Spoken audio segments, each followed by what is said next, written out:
जय श्री राम।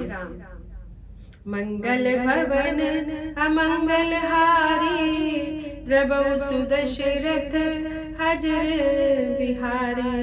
अपर हेतु सुनु शैल कुमारी, कहो विचित्र कथा विस्तारी। जेहि कारण अज अगुण अरूपा, ब्रह्म भयउ कौशलपुर भूपा। जो प्रभु विपिन फिरत तुम देखा, बंधु समेत धरे मुनि बेसा। जातु गरित अवलोकी भवानी, सती शरीर रहु बोरानी। अजहु न छाया मिटती तुम्हारी, तासु चरित सुनु ब्रह्म रुजहारी। लीला कीनी जो ते अवतारा, सो सब कहु मति अनुसारा। भरद्वाज सुनि शंकर बानी, सकुच सप्रेम उमा मुस्कानी। लगे बहुरी बरने वृष केतु, सो अवतार भयउ जेहि हेतु।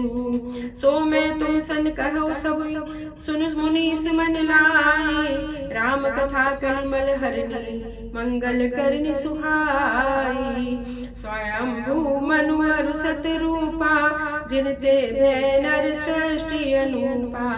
दंपति धर्म आचरण नीका, अजौ गाव श्रुत जिनके लीका। नृप उत्तान पाद सुत तासु, ध्रुव हरि भगत भयउ सुत जासु। लघु सुत नाम प्रिय व्रत ताहि, वेद पुराण प्रशंसहि जाई। देवहूति पुनि तासु कुमारी, जो मुनि करदम के प्रिय नारी।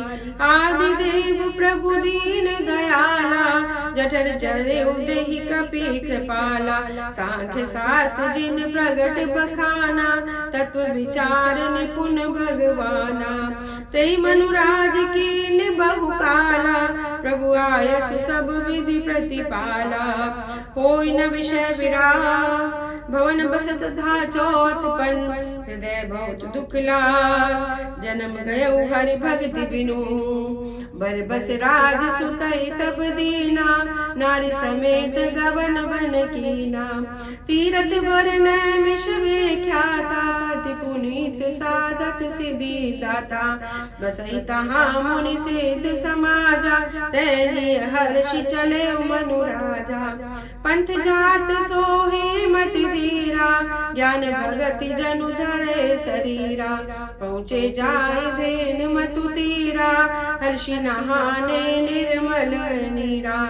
आय मिलन सिद्ध मुनि ज्ञानी, धर्म धुरंधर नप ऋषि जानी। जय तै तीरथ रहे सुहाए, मुनि न सकल सादर करवाए। कृस शरीर मुनि पट परिधाना, सत समाज नित सुनहि पुराना। द्वादश अक्षर मंत्र पुनि जपै सहित अनुराग। वासुदेव पद पंकरु, दंपति मन अति लाग। करई आहार साक फल कंदा, सुमिरहि ब्रह्म सचिदानंदा। पुनि हरि हेतु करन तप लागे, बार्य धार मूल फल त्यागे। और अभिलाष निरंतर होई, देखई नयन परम प्रभु सोई। अगुण अखंड अनंत अनादि, जय चितहि परमारथ वादी। नेति नेति जहि वेद निरूपा, निजानंद निरुपाधि अनुपा। शंभु विरंच विश्व भगवाना, उपजय जासु अंश ते नाना। ऐसे ही प्रभु सेवक बस आहई, भगत हेतु लीला तनु धरहि। जो यह वचन सत्य श्रुति भाषा, तव हमार पूजय अभिलाषा। ऐ विधि बीते बरस षट सहस बारी आहार। संबत सप्त सहस्त्र पुनि रहे समीर आधार। बरस सहस 10 त्यागे सो, ठाड़े रहे एक पद दो। विधि हरि हर तप देखी अपारा, मनु समीप आए बहु पारा। मांगहु बर बहु भांति लुभाए, परम धीर नहीं चलई चलाए। अस्थि मात्र होई रहे शरीरा, तदपि मनाग मनई नहीं पीरा।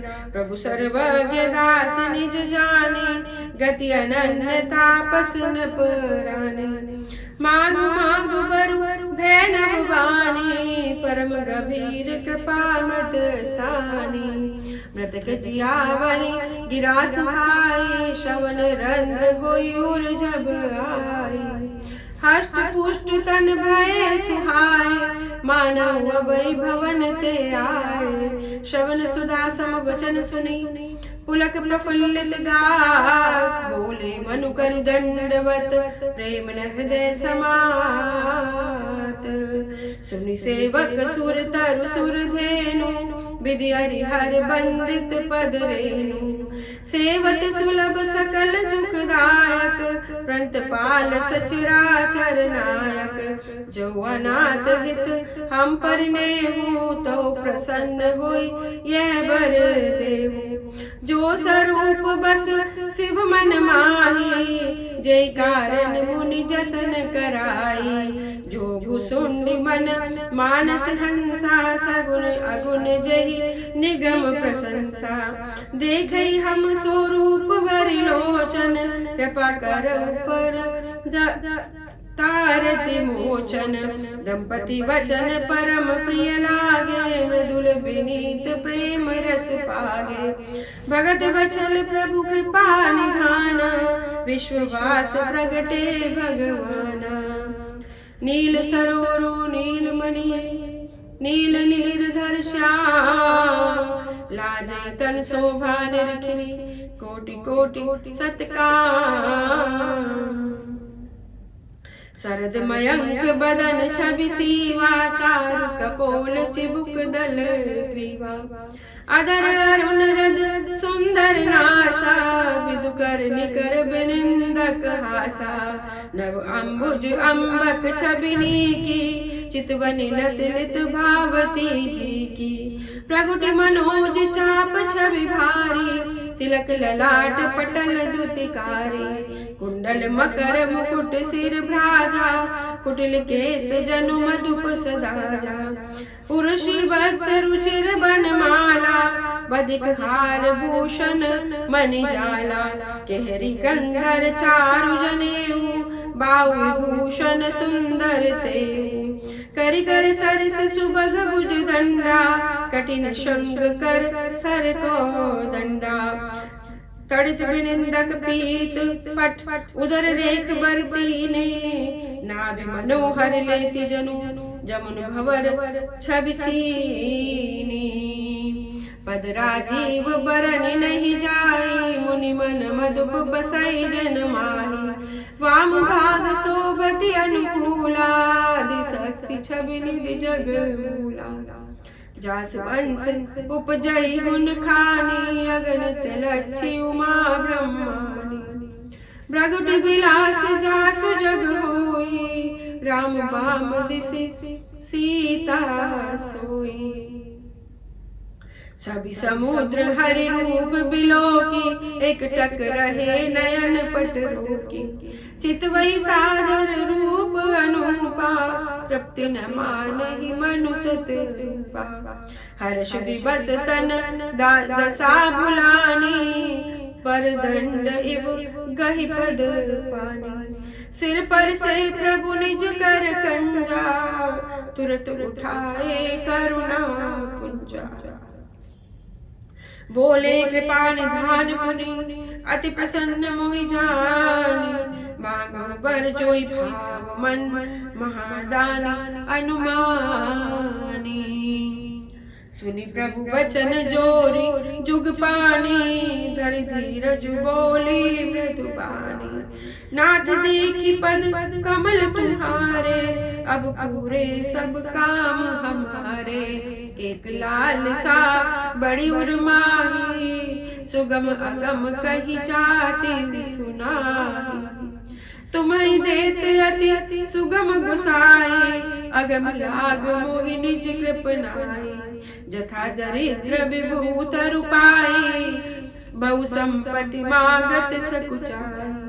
तासु प्रभाव जान नहीं सोई, तथा हृदय मम संशय हुई। सो तुम जानहु अंतर्जामी, पूर्व मोर मनोरथ स्वामी। सकुच बिहाई मागुनप मोहि, मोरे नहीं अदेक कछु तोहि। दानी शिरोमणि कृपानिधि, नाथ कयो सत भाव। चाहो तुम्हि समान सुन, प्रभु सन कवन दुराव। देखी प्रीति सुनी बचन अमोले, एवं अस्तु कृपा निधि बोले। आप सरिस खोजो कह जाई, नप तव तनय होब में आई। सतरूप ही बिलो की कर जोरे, देवी मागु बरी जो रुचि तोरे। जो बरुनाथ चतुर नप मांगा, सोई कृपाल मोहि अति प्रिय लागा। प्रभु परंतु सुठी होते डिठाई, यद्यपि भगत हित तुम ही सुहाई। तुम ब्रह्मादि जनक जग स्वामी, ब्रह्म सकल उर अंतर जामी। अस समुझत मन संशय होई, कहा जो प्रभु प्रवान सुनी होई।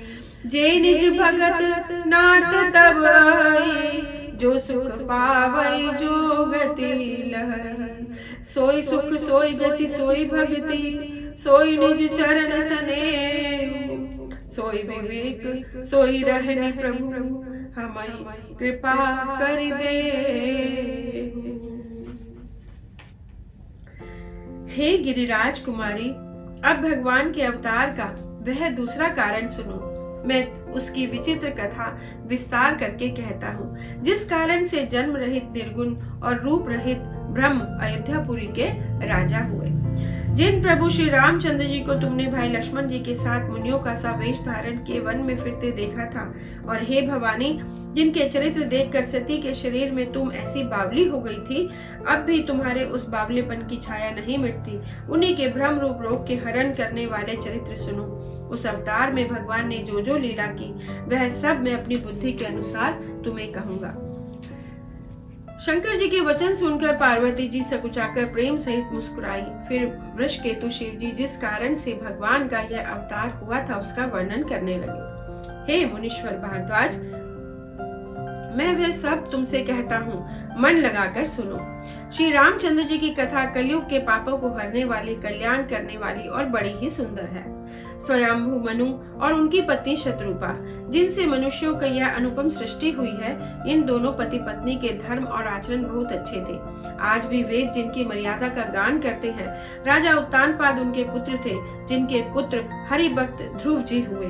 उन मनु जी के छोटे लड़के का नाम प्रियव्रत था, जिसकी प्रशंसा वेद और पुराण करते हैं। पुनः देवहूति उनकी कन्या थी, जो कर्दम मुनि की प्यारी पत्नी हुई, और जिन्होंने आदिदेव दिनों पर दया करने वाले समर्थ एवं कृपालु भगवान कपिल को भी गर्भ में धारण किया था। तत्वों का विचार करने में अत्यंत निपुण जन कपिल भगवान ने सांख्य शास्त्र का प्रकट रूप में वर्णन किया। उन स्वयंभू मनु ने बहुत समय तक राज्य किया और सब प्रकार से भगवान की आज्ञा का पालन किया। घर में रहते बुढ़ापा आ गया, परंतु विषयों से वैराग्य नहीं होता। इस बात को सोचकर उनके मन में बड़ा दुख हुआ कि श्री हरि की भक्ति बिना जन्म यूं ही चला गया। तब मनु जी ने अपने पुत्र को जबरदस्ती राज्य देकर स्वयं स्त्री सहित वन को गमन किया। अत्यंत पवित्र और साधकों की सिद्धि देने वाला तीर्थों में श्रेष्ठ नैमिषारण्य प्रसिद्ध है। वहाँ मुनियों और सिद्धों के समूह बसते हैं। राजा मनु हृदय में हर्षित होकर वहाँ चले। वे धीर बुद्धि वाले राजा रानी मार्ग में जाते हुए ऐसे सुशोभित हो रहे थे, मानो ज्ञान और भक्ति ही शरीर धारण किए जा रहे हो। चलते चलते वे गोमती के किनारे जा पहुँचे। हर्षित होकर उन्होंने निर्मल जल में स्नान किया। उनको धर्म धुरंधर राजऋषि जानकर सिद्ध और ज्ञानी मुनि उनसे मिलने आए। जहाँ जहाँ सुंदर तीर्थ थे, मुनियों ने आदर पूर्वक सभी तीर्थ उनको करा दिए। उनका शरीर दुर्बल हो गया था। वे मुनियों के से वल्कल वस्त्र धारण करते थे और संतों के समाज में नित्य पुराण सुनते थे और 12 अक्षर ओम नमो भगवते वासुदेवाय का प्रेम सहित जप करते थे। भगवान वासुदेव के चरण कमलों में उन राजा रानी का मन बहुत ही लग गया था। वे साग फल और कंद का आहार करते और सच्चिदानंद ब्रह्म का स्मरण करते थे। फिर वे श्री हरि के लिए तप करने लगे और मूल फल को त्याग कर वे केवल जल के आधार पर रहने लगे। हृदय में निरंतर यही अभिलाषा हुआ करती थी कि हम कैसे उन परम प्रभु को आंखों से देखें जो निर्गुण, अखंड, अनंत और अनादि और परमार्थवादी ब्रह्म ज्ञानी तत्ववेता लोग जिनका चिंतन किया करते हैं, जिन्हें वेद नेति नेति कहकर निरूपण करते हैं, जो आनंद स्वरूप उपाधि रहित और अनुपम है, एवं जिनके अंश से अनेकों शिव, ब्रह्मा और विष्णु भगवान प्रकट होते हैं। ऐसे महान प्रभु भी सेवक के वश में हैं और भक्तों के लिए दिव्य लीला विग्रह धारण करते हैं। यदि वेदों में यह वचन सत्य कहा है तो हमारी अभिलाषा भी अवश्य पूरी होगी। इस प्रकार जल का आहार करते 6000 वर्ष बीत गए। फिर 7000 वर्ष वे वायु के आधार पर रहे। 10,000 वर्षों तक उन्होंने वायु का आधार भी छोड़ दिया। दोनों एक पैर से खड़े रहे। उनका अपार तप देखकर ब्रह्मा, विष्णु और शिव जी कई बार मनु जी के पास आए। उन्होंने उन्हें अनेक प्रकार से ललचाया और कहा कि कुछ वर मांगो, पर वे परम धैर्यवान डिगाए नहीं डिगे। यद्यपि उनका शरीर हड्डियों का ढांचा मात्र रह गया था, फिर भी उनके मन में जरा भी पीड़ा नहीं होती थी। सर्वज्ञ प्रभु ने अनन्य गति वाले तपस्वी राजा रानी को निज दास जाना। तब परम गंभीर और कृपा रूपी अमृत से सनी हुई आकाशवाणी हुई कि वर मांगो। मुर्दे को भी जिला देने वाली यह सुंदर वाणी कानों के छेदों से होकर जब हृदय में आई, तब राजा रानी के शरीर ऐसे सुंदर और हष्ट पुष्ट हो गए मानो अभी अभी घर से आए हो। कानों में अमृत के समान लगने वाले वचन सुनते ही उनका शरीर पुलकित और प्रफुल्लित हो गया। तब मनु जी दंडवत करके बोले, प्रेम हृदय में समाता न था। हे प्रभु सुनिए, आप सेवकों के लिए कल्पवृक्ष और कामधेनु है। आपकी चरण रज की ब्रह्मा, विष्णु और शिव जी भी वंदना करते हैं। आप सेवा करने में सुलभ तथा सब सुखों के देने वाले हैं। आप शरणागत के रक्षक और जड़ चेतन के स्वामी हैं। हे अनाथों का कल्याण करने वाले, यदि हम लोगों पर आपका स्नेह है तो प्रसन्न होकर यह वर दीजिए कि आपका जो स्वरूप शिव जी के मन में बसता है और जिसकी प्राप्ति के लिए मुनि लोग यत्न करते हैं, जो काक भुषुंडी जी के मन रूपी मान सरोवर में विहार करता है, सगुण और निर्गुण कहकर वेद जिसकी प्रशंसा करते हैं, हे शरणागत के दुख मिटाने वाले प्रभु, ऐसी कृपा कीजिए कि हम उसी रूप को नेत्र भरकर देखें। राजा रानी के कोमल, विनय युक्त और प्रेम रस में पगे हुए वचन भगवान को बहुत ही प्रिय लगे। भक्त वत्सल, कृपा निधान, संपूर्ण विश्व के निवास स्थान या समस्त विश्व में व्यापक सर्व समर्थ भगवान प्रकट हो गए। भगवान के नीले कमल, नीलमणि और नीले मेघ के समान कोमल, प्रकाशमय और सरस श्याम वर्ण शरीर की शोभा देखकर करोड़ों कामदेव भी लजा जाते हैं। उनका मुख शरद पूर्णिमा के चंद्रमा के समान छवि की सीमा स्वरूप था। गाल और ठोड़ी बहुत सुंदर थे। गला शंख के समान था। लाल होठ, दांत और नाक अत्यंत सुंदर थे। हंसी चंद्रमा की किरणावली को नीचा दिखाने वाली थी। नेत्रों की छवि नए कमल के समान बड़ी सुंदर थी। मनोहर चितवन जी को बहुत प्यारी लगती थी। टेढ़ी भुएं कामदेव के धनुष की शोभा को हरने वाली थी। ललाट पर प्रकाशमय तिलक था। कानों में मकराकृत कुंडल और सिर पर मुकुट सुशोभित था। टेढ़े घुंघराले काले बाल ऐसे सघन थे मानो भौरों के झुंड हो। हृदय पर श्रीवत्स सुंदर वनमाला, रत्न जटित हार और मणियों के आभूषण सुशोभित थे। सिंगी सी गर्दन, सुंदर जनेऊ था। भुजाओं में जो गहने थे वे भी सुंदर थे। हाथों की सूंड के समान सुंदर भुजदंड थे। कमर में तरकस और हाथ में बाण और धनुष शोभा पा रहे थे। स्वर्ण वर्ण का प्रकाश में पीतांबर बिजली को लजाने वाला था। पेट पर सुंदर 3 रेखाएं त्रिबली थी। नाभि ऐसी सुंदर थी मानो यमुना जी के भंवरों की छवि को छीने लेती हो, जिनमें मुनियों के मन रूपी भौरे बसते हैं। भगवान के उन चरण कमलों का तो वर्णन ही क्या किया जा सकता है। भगवान के बाएं भाग में सदा अनुकूल रहने वाली शोभा की राशि, जगत की मूल कारण रूपा आदि शक्ति श्री जानकी जी सुशोभित है। जिनके अंश से गुणों की खान अगणित लक्ष्मी, पार्वती और ब्रह्माणी उत्पन्न होती है तथा जिनकी भों के इशारे से जगत की रचना हो जाती है, वही श्री सीता जी श्री रामचंद्र जी की बाईं ओर स्थित है। शोभा के सुंदर श्री हरि के रूप को देखकर मनुष्य शत्रुपा नेत्रों के पट रोके हुए एकटक स्तब्ध रह गए। उस अनुपम रूप को वे आदर सहित देख रहे थे और देखते देखते आघाते न थे। आनंद के अधिक वश में हो जाने के कारण उन्हें अपने देह की सुध भूल गई। वे हाथों से भगवान के चरण पकड़कर दंड की तरह भूमि पर गिर पड़े। कृपा की राशि प्रभु ने अपने कर कमलों से उनके मस्तकों का स्पर्श किया और उन्हें तुरंत ही उठा लिया। फिर कृपा निधान भगवान बोले, मुझे अत्यंत प्रसन्न जानकर और बड़ा भारी दानी मानकर जो मन को भाए वही वर मांग लो। प्रभु के वचन सुनकर दोनों हाथ जोड़कर और धीरज धरकर राजा ने कोमल वाणी कही, हे नाथ, आपके चरण कमलों को देखकर अब हमारी सारी मन कामनाएं पूरी हो गई। फिर भी मन में एक बड़ी लालसा है, उसका पूरा होना सहज भी है और अत्यंत कठिन भी, इसी से उसे कहते नहीं बनता। हे स्वामी, आपके लिए तो उसका पूरा करना बहुत ही सहज है, पर मुझे अपनी कृपणता, अपनी दीनता के कारण वह अत्यंत कठिन मालूम होता है। जैसे कोई दरिद्र कल्पवृक्ष को पाकर भी अधिक द्रव्य मांगने में संकोच करता है क्योंकि वह उसके प्रभाव को नहीं जानता, वैसे ही मेरे हृदय में संशय हो रहा है। हे स्वामी, आप अंतर्यामी हैं, इसलिए उसे जानते ही हैं। मेरा वह मनोरथ पूरा कीजिए। भगवान ने कहा, हे राजन, संकोच छोड़कर मुझसे मांगो, तुम्हें ना दे सकूं ऐसा मेरे पास कुछ भी नहीं है। राजा ने कहा, हे दानियों के शिरोमणि, हे कृपा निधान, हे नाथ, मैं अपने मन का सच्चा भाव कहता हूँ कि मैं आपके समान पुत्र चाहता हूँ। प्रभु से भला क्या छिपाना। राजा की प्रीति देखकर और उनके अमूल्य वचन सुनकर करुणा निधान भगवान बोले, ऐसा ही हो। हे राजन, मैं अपने समान दूसरा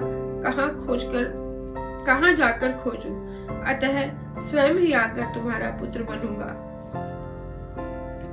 शत्रुपा जी को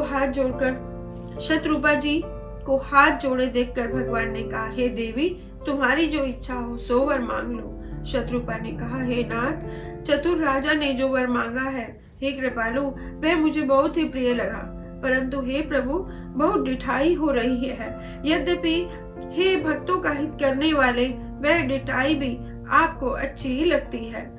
आप ब्रह्मा आदि के भी पिता, उत्पन्न करने वाले, जगत के स्वामी और सबके हृदय के भीतर की जानने वाले ब्रह्म हैं। ऐसा समझने पर मन में संदेह होता है, फिर भी प्रभु ने जो कहा वही सत्य है।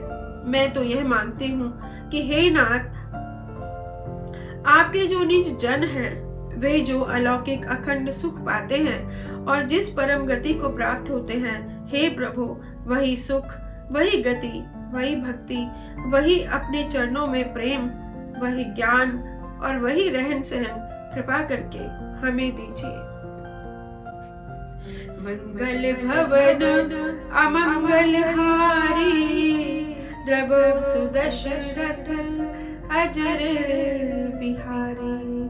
प्यारे भक्तों, इस चैनल पर मैं रामचरितमानस का पाठ कर रही हूँ। अगर आपको ये वीडियो अच्छा लगा तो आप इस चैनल को सब्सक्राइब कीजिए। इस चैनल पर और भी दूसरी वीडियोस हैं, उन्हें देखें और नीचे कमेंट बॉक्स में जरूर लिखें। आपके सुझाव के अकॉर्डिंग मैं अपने में जो भी चेंजेस लाना होगा वो मैं जरूर करूंगी।